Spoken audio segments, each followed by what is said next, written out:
জনাব আলী আশরাফ এখন মঞ্চে উপবিষ্ট বিশেষ অতিথিবৃন্দ এবং বিজ্ঞ আলোচকবৃন্দ এবং সুধীমণ্ডলী, আসসালামু আলাইকুম। আমি এতক্ষণ অত্যন্ত মনোযোগের সাথে আমাদের বিজ্ঞ আলোচকবৃন্দের আলোচনা শুনছিলাম। আমি তাদের আলোচনা শুনে মুগ্ধ হয়েছি। এত সুন্দরভাবে তারা তাদের বক্তব্য পেশ করেছেন। এই বিজয় দিবসের তাৎপর্য, মুক্তিযুদ্ধের ইতিহাস তারা তুলে ধরেছেন এবং আপনারা শুনেছেন এই বক্তব্য দিতে গিয়ে তারা তাদের ব্যক্তিগত অভিজ্ঞতাও বর্ণনা করেছেন। তাদের কারো কারো বক্তব্য শুনে আমি অত্যন্ত ব্যথিত হয়েছি। তাদের যে ত্যাগ তিতিক্ষা, এটি কোনোদিন বৃথা যায়নি, বৃথা যাবে না। আমাদের আলোচকদের মধ্যে আজকে যে বিশেষ অতিথিদের মধ্যে দুইজন আমার প্রত্যক্ষ ছাত্র ছিলেন। একজন জনাব জয়নাল আবদিন ফারুক, অপরজন ব্যারিস্টার আব্দুল্লাহ আল মামুন। এরা তাদের নিজস্ব ক্ষেত্রে যে উজ্জ্বল স্বাক্ষর রেখেছেন তাতে আমি গর্বিত। জয়নাল আবদিন ফারুকের কথা একটু বলি যে তার যে সংগ্রামী জীবন, তাতে আমরা তার প্রতি আবার কৃতজ্ঞ, জাতি কৃতজ্ঞ। এই ধরনের অনেকেরই সংগ্রামী জীবনের সাথে আমি পরিচিত, কিন্তু আজকে এই মঞ্চে সেগুলো বলার সুযোগ নাই। তেমনি জনাব আব্দুল্লাহ আল মামুন, ব্যারিস্টার মামুন, তার যে অবদান, এটা আমরা অত্যন্ত কৃতজ্ঞতার সাথে স্মরণ করি। আমাদের এই দুজন ছাত্র ছাড়া আবার আরো অনেক ছাত্র আছে যাদেরকে আপনারা চিনেন, দেখেন। এরা এই দেশমাতৃকার জন্য তারা অকাতরে ত্যাগ স্বীকার করেছে এবং অনেক ছাত্র তাদের প্রাণ বিসর্জন দিয়েছে। তাদের সবাইকে আমি স্মরণ করি, তাদের স্মৃতির প্রতি গভীর শ্রদ্ধা নিবেদন করি।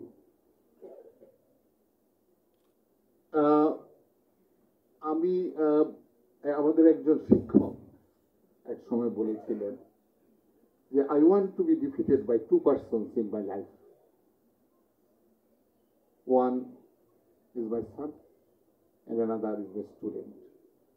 অর্থাৎ আমি এই পৃথিবীতে আমি দুইজন ব্যক্তি দ্বারা পরাজিত হতে চাই। একজন হলো আমার ছেলে সন্তান, আরেকজন হলো আমার ছাত্র।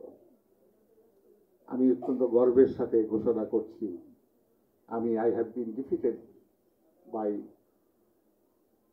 Barrister Abdullah Al Mamun and Janal Abdul Farooq and many others students. আমি যখন মনে করি যে আমার এই ধরনের ছাত্র এই দেশে জন্মগ্রহণ করেছে, তখন গর্বে আমার বুক ফুলে যায়। আমার মনে হয় আমার জীবন বৃথা যায়নি। তাই আজকে এইখানে আমার ছাত্র ছাড়াও যে বিদগ্ধজন এখানে বক্তব্য রেখেছেন, তাদের জীবনের যে সংগ্রাম এবং তাদের প্রতি যে নির্যাতন হয়েছে, এটা শুনে আমি অত্যন্ত কাতর হয়েছি। এখানে ইলিয়াস আলীর কথা এসেছে। ইলিয়াস আলীও আমার ছাত্র ছিল এবং ইলিয়াস আলী তার অপহরণের 7 দিন আগে আমার সাথে দেখা করতে আসে। সাথে আরো ছিল তাহবিদা টফি এবং আরো কারো ছিল। আমি তখন গ্রিন ইউনিভার্সিটির ভাইস চ্যান্সেলর। আপনারা জানেন যে ঢাকা বিশ্ববিদ্যালয়ের থেকে ছেড়ে যাওয়ার পর আমি রাষ্ট্রদূত হিসাবে বাহরাইনে কর্মরত ছিলাম 3 বছর। তারপরে আমি ফিরে আসার পরে গ্রিন বিশ্ববিদ্যালয়ের উপাচার্য নিযুক্ত হই। তো ইলিয়াস আমাকে বলল, স্যার আমি ভর্তি হতে এসেছি। কিসে ভর্তি হবা? বলে স্যার আমি লতে ভর্তি হব। তা আমি আরে ঠাট্টা করে বললাম, তুমি তো এখন জাতীয় নেতা, তো তুমি আমার একটা ল পড়বি কেন? বলে স্যার জীবিকার জন্য তো একটা কিছু করা দরকার, এটা লটা পড়ি স্যার, ওকালতি করবো আর রাজনীতি করবো। তা আমি বললাম তুমি যদি লতে ভর্তি হও তো তোমাকে তো পড়াশোনা করতে হবে, এই রীতিমতো ক্লাস করতে হবে, পরীক্ষা দিতে হবে। বলে স্যার আমি সব দেবো স্যার, আপনি ভাবছেন আমি ফাঁকি ঝুঁকি দিয়ে পাস করবো? আমি তা করবো না। তো আমি বললাম ঠিক আছে, ওকে 1 সপ্তাহ সময় দিলাম। 1 সপ্তাহ পরে এসে আমাকে আবার যা বললাম যে তুমি এই ভর্তি হতে চাও এবং তুমি উকিল হতে চাও, তবে তুমি আরো চিন্তা করো যে তুমি কিন্তু ভর্তি হলে কিন্তু ক্লাস করতে হবে, পরীক্ষা দিতে হবে, এই শর্তে তোমাকে কিন্তু ভর্তি করবো। তো বলে স্যার ঠিক আছে, আমি তাহলে কাগজপত্রগুলো রেখে যাবো। আমি কাগজপত্র ওই দিয়ে আসলেই হবে। যেদিন তার আসার কথা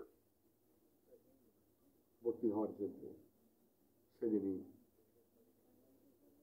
ইলিয়াস আলী অপহৃত হয়ে যায়। কি দুঃখ এবং বেদনার বিষয় বলেন। এইভাবে কত নির্মম কাহিনী, এই যে দেলোয়ারের হত্যা, এই যে নাম ভুলে গেলাম, দেলোয়ার এবং এরা সবই আমাদের ছাত্র ছিল।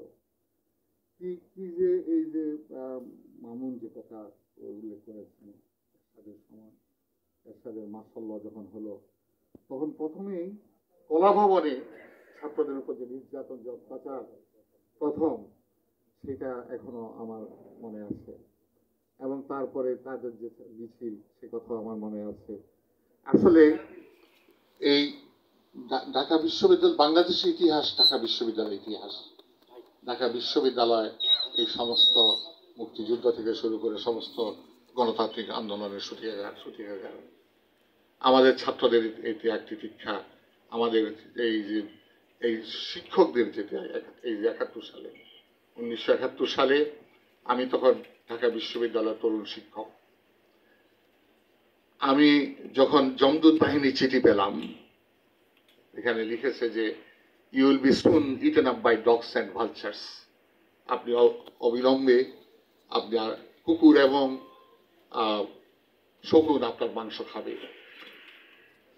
এই চিঠি পাওয়ার পর তারপরে যে ভীতিকর অবস্থা, এতে করে আমি সিদ্ধান্ত নিলাম যে এখানে থাকলে আমার মৃত্যু, আমাকে শহীদ হইতে হবে, আমাকে মৃত্যুর মুখোমুখি দাঁড়াতে হবে।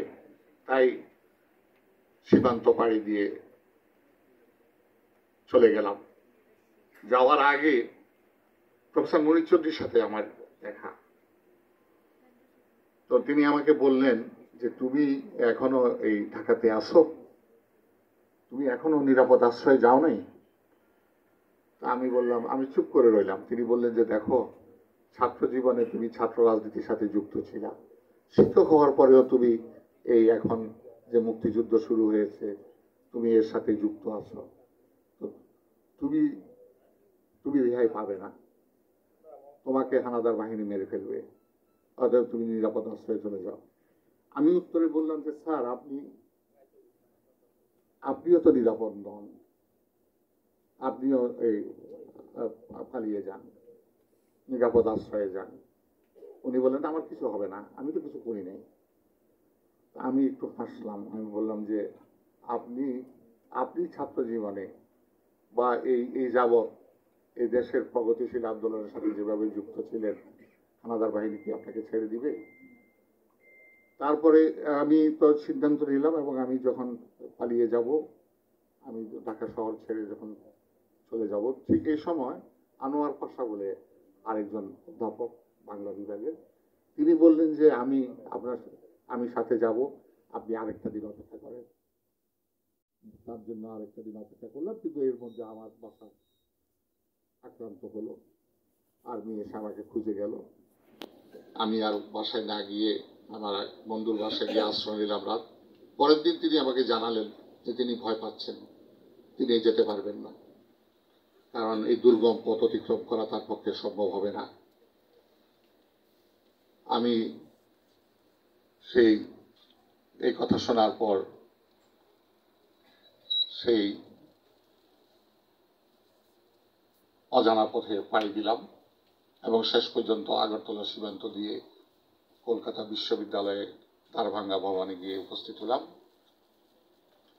বিশ্ববিদ্যালয়ের শিক্ষক যারা ছিলেন তাদেরকে তখন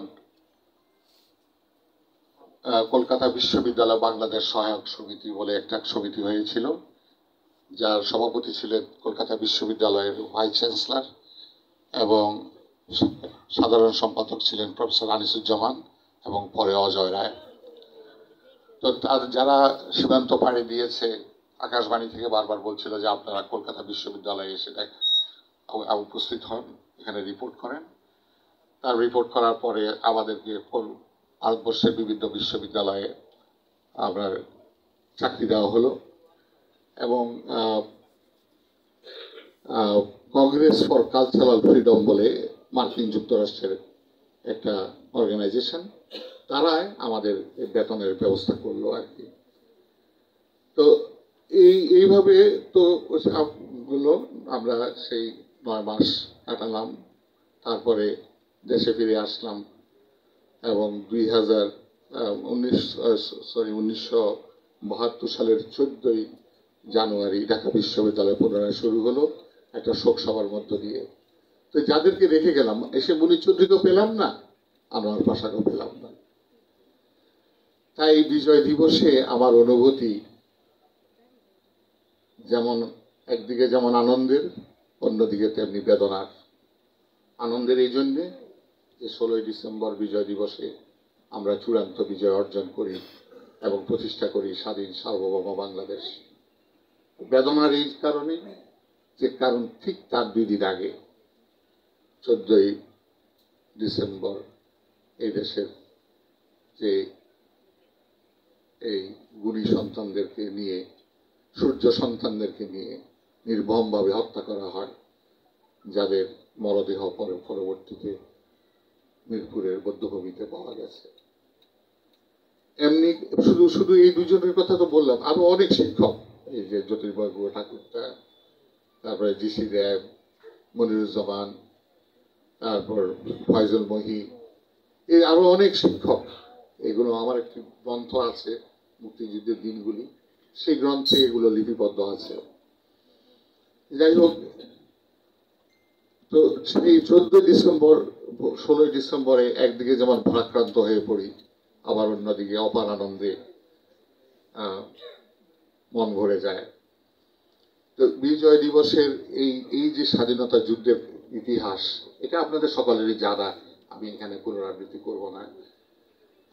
আপনারা শুনেছেন এবং প্রত্যেকেরই, আপনাদের প্রত্যেকেরই একটি আপনার মনে হয় আপনারা গ্রন্থ রচনা করতে পারবেন। প্রত্যেকেরই অভিজ্ঞতা, এই ধরনের অভিজ্ঞতা রয়েছে। আমরা এই যে আমাদের এই যে 25 মার্চের রাতে ঢাকা বিশ্ববিদ্যালয়ের যে হত্যাযজ্ঞ সংঘটিত হয়েছে, যেটা পৃথিবীর ইতিহাসে বিরল, এবং আমরা কত ছাত্র এবং ছাত্রছাত্রী এবং আমাদের সহকর্মীকে হারিয়েছি। আমরা হারিয়েছি 30 লক্ষ আমাদের ভাই বোনদের, আমরা হারিয়েছি আমাদের মা বোনের সম্ভ্রম হারিয়েছে, 2 লক্ষ মা বোন সম্ভ্রম হারিয়েছে। অতএব আমাদের স্বাধীনতা খুব কষ্টার্জিত স্বাধীনতা। আমাদের ফরাসি বিপ্লবে এত লোক মারা গেছে কিনা আমি জানি না। আর দুটো ঘটনাকে ইতিহাসে খুব উল্লেখযোগ্য বলা হয়। সেটা হলো যে আমেরিকান ওয়ার অফ ইন্ডিপেন্ডেন্স 1789 সালে, 1789 সালে হয় এই ফরাসি বিপ্লব। তার আগে হয় এই আমেরিকান ওয়ার অফ ইন্ডিপেন্ডেন্স। এই দুটি স্বাধীনতা সংগ্রাম ইতিহাস খুব উজ্জ্বল। এখানে বিদ্রোহ করে, বিপ্লব করে তারা স্বাধীনতা অর্জন করে। সেদিক থেকে বিচার করলে বাংলাদেশের যে স্বাধীনতা সংগ্রাম, এটি কোনো অংশে কম নয় আমি মনে করি। কারণ এই সংগ্রামে, এই যুদ্ধ এত যে বিশাল সংখ্যক মানুষ প্রাণ হারিয়েছে, সেটা আপনার এই দুটো সংগ্রামে হয়েছে কিনা আমার সন্দেহ। তো এই এই তারপরে পরবর্তীতে যেটা হয়েছে, স্বাধীনতার পরে আপনারা শুনেছেন কিভাবে মানুষের অধিকার হরণ করা হয়েছে, কিভাবে বাকশাল কায়েম করে আপনাকে সেই তখন আপনার গণতন্ত্রকে হত্যা করা হয়েছে। তারপরে শহীদ রাষ্ট্রপতি জিয়াউর রহমান বহুদলীয় গণতন্ত্র প্রবর্তন করলেন, কিন্তু তারপর আবার সেই স্বৈরশাসন, যে স্বৈরশাসনের বিরুদ্ধে আব্দুল্লাহ আল মামুন সহ অনেকেই এই অংশগ্রহণ করেছেন। তো এইভাবে আমাদের এটা হয়। তারপরে তো আপনার শেষ পর্যন্ত গত 16 বছরে এই দেশে এক অন্ধকার যুগের সূচনা হয়। এক নিষ্ঠুর এবং নিকৃষ্টবাদী ফ্যাসিবাদের কবলে পড়ে আমাদের দেশ। এবং আপনারা শুনেছেন যে সাপের কথা বলেছেন আমাদের বন্ধু, যে সাপের চেয়েও ভয়ানক ছিল এই ফ্যাসিবাদী শাসক হাসিনা। তারই মন্ত্রী, 100 কবার মন্ত্রী সুরঞ্জন সেনগুপ্ত বলেছিল যে বাঘে ধরলেও ছাড়ে, কিন্তু হাসিনা ধরলে ছাড়ে না। সাপেও ছাড়ে, কিন্তু হাসিনা ছাড়ে। আপনারা শুনেছেন আমাদের ব্যারিস্টার মামুন বলেছে কত লক্ষ কোটি টাকা এই দেশ থেকে পাচার হয়েছে। এই এসালম বলে এক কি বলবো দস্যু আপনার এই হাসিনা ছত্রসা সেই 7টা 9টা ব্যাগ লুট করে নিয়ে গেছে। এর ভাগে পয়সার সাথে তার হাসিনা নিজে, তার বোন রেহানা, তার ছেলে জয়, তার মেয়ে পুতুল এবং তারা সবাই এর ভাগ পেয়েছে। আজকে দেখেন কি সুন্দর আরামে বসে এই টাকা আপনার আরামায় আসে দিন কাটাচ্ছে, দিল্লিতে বসে, পৃথিবীর বিভিন্ন জায়গায় বসে তার দোসরেরা এবং সে এবং তার দোসরেরা। যাই হোক, এগুলো অনেক করুণ কাহিনী আর কি, করুণ কাহিনী। এবং এরই সূত্র ধরে আপনার এই যে আমাদের এই যে ছাত্র দল, যুব দল, এই জাতীয়তাবাদী দল এবং আরো যারা অপোজিশন গ্রুপ, তারা কিভাবে সংগ্রাম করেছে, কিভাবে তাদের উপর নির্যাতন হয়েছে, কি নিষ্ঠুর নির্যাতন, নিষ্পেষণ, এবং কিভাবে মানুষ শোষিত হয়েছে, বঞ্চিত হয়েছে। এই যে বেগম খালেদা জিয়াকে দেখেন, বেগম খালেদা জিয়াকে একটা মিথ্যা মামলায় আপনার কারাদণ্ড দিয়ে আপনার সেই একটা নির্জন কারাগারে নিক্ষেপ করে। এবং তার যে আজকে যে তিনি অসুস্থ, তাকে তো এইভাবেই অসুস্থ করা হয়, তাকে মেরে ফেলার ষড়যন্ত্র করা হয়েছিল। এখন এই বারবার আপনার হয়েছে, এই যে আপনারা দেখেছেন অনশন হয়েছে আমাদের জাতীয়তাবাদী দল অনশন করেছেন। সেই অনশনে পানি খাওয়ানোর জন্য আমাকে বলা হয়েছিল, আমি পানি খাবো না, সে অনশন ভঙ্গ করে করিয়েছি। তো এই যে নিষ্ঠুর নিপীড়ন, নির্যাতন, শোষণ, বঞ্চনা, এতে এদেশের মানুষের মনে যে ক্ষোভ জন্মেছিল তারই বহিঃপ্রকাশ হয়েছে 5ই আগস্টে। আমাদের তরুণ সমাজ এতে নেতৃত্ব দিয়েছে, আমাদের ছাত্র বন্ধুরা নেতৃত্ব দিয়েছে, এবং তাদের নেতৃত্বে এই দেশের জনগণ ঐক্যবদ্ধ হয়েছে এবং তারা এই একটা সফল বিপ্লব সাধিত হয়েছে। আমি আপনার সাথে একমত, এটাকে আমরা মুক্তিযুদ্ধ বলা ঠিক হবে না, এটাকে আমরা বিপ্লব বলবো, এটাকে আমরা রেনেসাঁ বলবো, এটাকে আমরা বলবো গণ অভ্যুত্থান বলবো।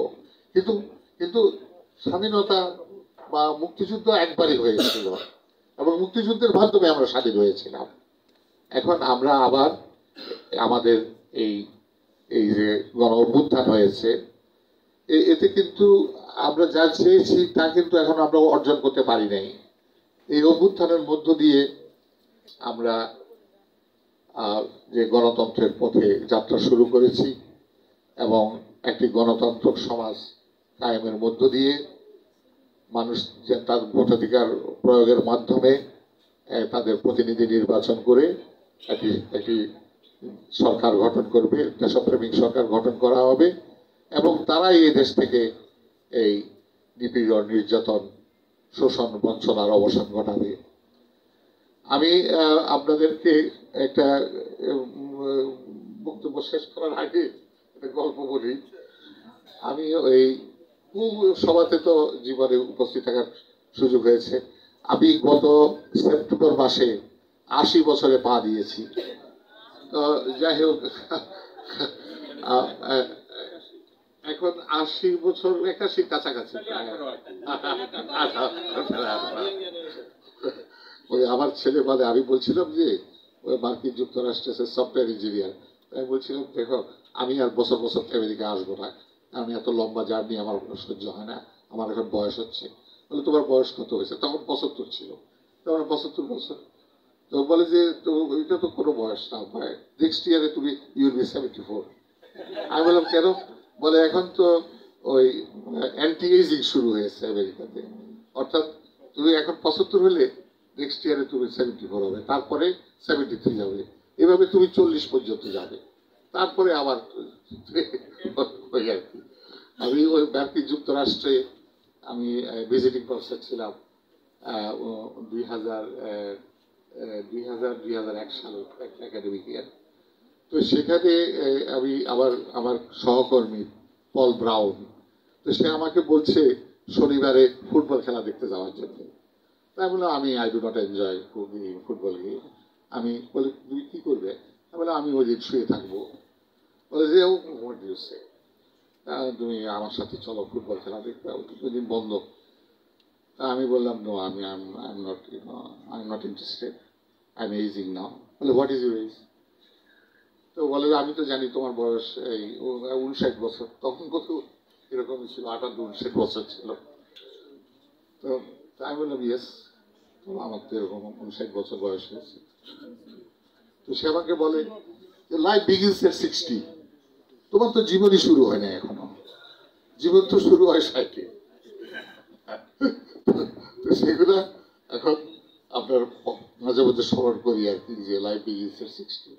না যাই হোক, যে কথা বলছিলাম, তো এইরকম অনেক সভাতে তো উপস্থিত হতে হয়। তো ঢাকা বিশ্ববিদ্যালয়ে এই ধরনের একটা মহতী সভা অনুষ্ঠিত হচ্ছিল। প্রধান অতিথি ছিলেন প্রফেসর আব্দুর রাজ্জাক, আপনারা নিশ্চয়ই নাম শুনেছেন, উনি খুব জ্ঞানী মানুষ বলে খ্যাতি ছিল তার। তো তিনি প্রধান অতিথি, তার বক্তব্য শোনার জন্য সবাই ওদের আগ্রহে অপেক্ষা করছে। তো উনি যখন শেষ বক্তব্য শেষ করলেন, তিনি বললেন যে আজকে এতক্ষণ পর্যন্ত যে সকল বক্তা বক্তব্য দিয়েছেন, আমি অত্যন্ত আন্তরিকতার সাথে এই বক্তব্য শুনেছি এবং মুগ্ধ হয়েছি। আমার আর কিছু বলার নাই, আপনাদেরকে ধন্যবাদ। তো সবাই অনেকে হতাশ হয়ে গেল, এই বক্তব্য দিলেন। তো এই প্রসঙ্গে আরেকটা গল্প বলি।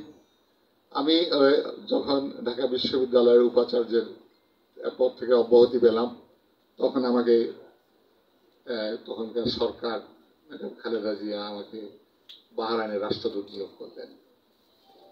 তো সেখানে গিয়ে আমি ওই দেখলাম যে ওই এরকম ওই রাজা ওইটা একটা রাজতন্ত্র, রাজা যে সভায় আসে সেখানে রাষ্ট্রদূতদের উপস্থিতি বাধ্যতামূলক। তো আমরা তো সেই সবাই যেতাম।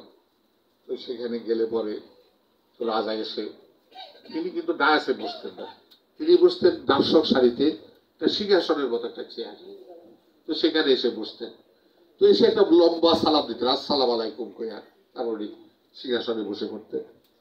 আর বক্তারা যারা ডায়াসে বসা, তারা তাদের বক্তব্য দিতে থাকতেন। বক্তব্যের মধ্যে বেশিরভাগই হলো তার স্তুতি, যে আপনার রাজ্য খুব ভালো ভালো চলছে, আপনার শাসন, আপনি বড় শাসক, ভালো শাসক, আপনি দয়ালু শাসক, এইসব কথা আর কি, এগুলা করা রাজতন্ত্রে যায় হয় আর কি।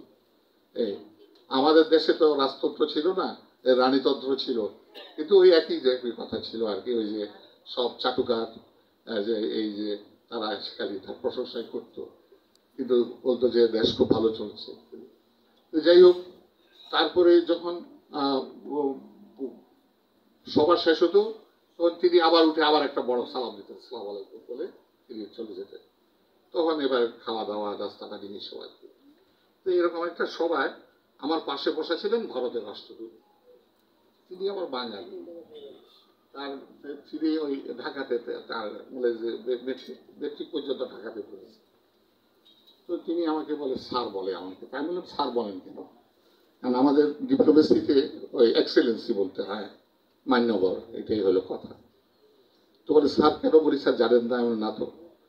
বলে আমি যদি ঢাকা বিশ্ববিদ্যালয়ে পড়তাম, যদি ভারতবর্ষে না চলে আসতাম, তাহলে তো ঢাকা বিশ্ববিদ্যালয়ে পড়তাম, তো ঢাকা বিশ্ববিদ্যালয়ে পড়লে আপনার ছাত্র হইতাম, সেই জন্য স্যার বলি। ভালো কথা। তো তিনি বলছেন স্যার দেখছেন এই দেশে প্রধান অতিথি হওয়ার কি সুবিধা? কেন? বলে প্রধান অতিথিকে কোনো বক্তৃতা দিতে হয় না। আর আমাদের দেশে প্রধান অতিথি হলে বক্তৃতা দিতে হয়। আর আমরা শীতকালেও আপনার উনি ঘামতে থাকে, যে কারণ ওই যে বক্তৃতা দিতে হবে, এই যে একটা ভয় বা একটা শঙ্কা, এতে করে তিনি সব সময় ওই আপনার খুব থাকেন, চিন্তিত থাকেন, এবং শীতকালেও আপনার তার ঘাম বের হয়ে যায় আর কি। খুব ভালো অবজারভেশন আপনার। তো এখন আজকে আমি আপনাদেরকে যারা এটার আয়োজক আমাকে প্রধান অতিথি হিসাবে ডেকেছে, প্রধান অতিথি হিসাবে না ডাকলে শুধু আমি একজন সাধারণ মানুষ, সামান্য মানুষ, আমাকে আমি বললে পরে স্বাধীনতা দিবসের, বিজয় দিবসের অনুষ্ঠানে আমি এমনিতে আসতাম, আমি আপনাদের কথা শুনতাম, আমি উপকৃত হতাম, আমি অনুপ্রাণিত হতাম। আজকে অনুপ্রাণিত হয়েছি। আজকে আমার কাজ ছিল এই তরুণ সমাজকে অনুপ্রাণিত করা এই দীর্ঘ 70-80 বছর জীবনে। কিন্তু এখন আমি অনুপ্রাণিত হই এই যে আমার বন্ধুদের দ্বারা, আমার ছাত্রদের দ্বারা আমাকে তারা অনুপ্রাণিত করে। আমি আজকে আপনারা যে বক্তব্য দিয়েছেন, আমি সবচেয়ে বেশি অনুপ্রাণিত হয়েছি। আমাদের এই যুব দলের যে বন্ধু বক্তব্য দিয়েছেন, তাদের প্রত্যেকের কাহিনী, অর্থাৎ খুব করুণ কাহিনী, এগুলো শুনে এবং তাদের যে সংকল্প সেটা শুনে আমি মুগ্ধ হই। যাই হোক, আমি বক্তব্য আর বাড়াবো না। আমি শুধু এটুকু বলবো, তোমরা এই জুলাই আগস্ট মাসের গণ অভ্যুত্থানের মাধ্যমে আমরা স্বৈরাচারের পতন ঘটিয়েছি, স্বৈর শাসক দেশ ছেড়ে পালিয়েছে। আপনার রুশোর একটা বিখ্যাত বই আছে, দি সোশ্যাল কন্ট্রাক্ট। সেই বইয়ের প্রথম লাইন বলা আছে, man is born free but everywhere he is in chain. মানুষ স্বাধীনভাবে জন্মগ্রহণ করে, কিন্তু তারপরে সে শৃঙ্খলিত হয়। এই বিশ্বের ইতিহাস তাই, মানব জাতির ইতিহাস তাই। মানুষ স্বাধীনভাবে জন্মগ্রহণ করেছে, তারপরে তার অধিকার কেড়ে নেওয়া হয়েছে। সেটা আপনি ইউরোপ বলেন, আমেরিকা বলেন, তারপরে আর আমাদের দেশে তো ওটাই আমাদের অধিকার কেড়ে দিয়েছে। তাই বলা হয় যে সে শৃঙ্খলিত। তো এই শৃঙ্খল ভেঙে ফেলেছে এবার আমাদের তরুণ সমাজ, আমাদের জনগণ এই শৃঙ্খল ভেঙে ফেলেছে, এবং তারা তাদের অধিকার ফেরত চায়। যে অধিকার হরণ করা হয়েছে, যে গণতন্ত্রের অধিকার হরণ করা হয়েছে, যে বাক স্বাধীনতার অধিকার হরণ করা হয়েছিল, সেটা ফেরত চায়, এবং সেই সুযোগ এসেছে। সেই জন্য যে কথা আপনারা বলেছেন, আপনাদের সাথে একমত, জাতিকে ঐক্যবদ্ধ থাকতে হবে, এবং সে ঐক্যবদ্ধ হয়ে আমাদের যে আজকে এই অন্তর্বর্তীকালীন সরকারের প্রধান ডক্টর মোহাম্মদ ইউনূস, অত্যন্ত একজন বিচক্ষণ ব্যক্তি, একজন বিশ্বনন্দিত মানুষ, তার নেতৃত্বে যে সরকার হয়েছে, সে সরকারকে আমরা পূর্ণ সমর্থন জ্ঞাপন করি, এবং তাদের কাজ হবে গণতন্ত্র ফিরিয়ে আনা, মানুষের অধিকার ফিরিয়ে আনা। তারা যত সম্ভব এটা নির্বাচনের মাধ্যমে জনপ্রতিনিধিদের হাতে ক্ষমতা হস্তান্তর করে তারা যেন বিদায় নেয়, এবং তারপরে গণতন্ত্রের যাত্রা শুরু হবে, অধিকার আদায়ের সংগ্রাম শুরু হবে, এবং নির্যাতন, নিপীড়ন, শোষণ, বঞ্চনামুক্ত সমাজ প্রতিষ্ঠার সংগ্রাম হবে। আমরা সেই দিনের অপেক্ষায় রইলাম। আপনাদের সকলকে ধন্যবাদ।